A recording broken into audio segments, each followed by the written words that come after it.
Magni B6 bizni asosiy preparatlarimizdan bittasi bo'lib hisoblanadi. Homiladorlikni 3ta trimestrida ham qo'llashga qarshi ko'rsatmalar bo'lmagan yagona preparatlardan bittasi bo'lib hisoblanadi. Agar homiladorlikka reja vaqtida ham ko'pchilik ichib yurishi o'ziga odat qilgan bu preparatimizni spazmolitik eng kuchli ta'siri spazmolitik ta'siri, shu bilan birgalikda ozgina tinchlantiruvchi ta'sir qiladi.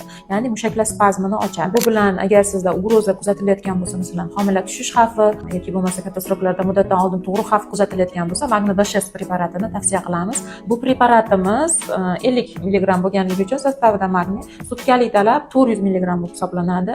50 dan bo'lganda kuniga kamida 6 ta tabletka bo'lsa 300 mg bo'ladi. Shunda kamida 2 dan 3 mahal qabul qilish tavsiya etiladi. Bu preparat qabul qilganda miflar bor. Ko'pchilik o'ylaydi, bachadon bo'ynini qotirib qo'yadi, homila tug'ilmaydi, tug'ilish qiyin bo'ladi yoki keservalarga asosiy sabab Magni B6 ko'p qabul qilganlik deb hisoblaydi. Yo'q, bunaqa sabablarga olib kelmaydi. Faqatgina bu preparatni homiladorlikni 36 haftasigacha qo'llash tavsiya etiladi.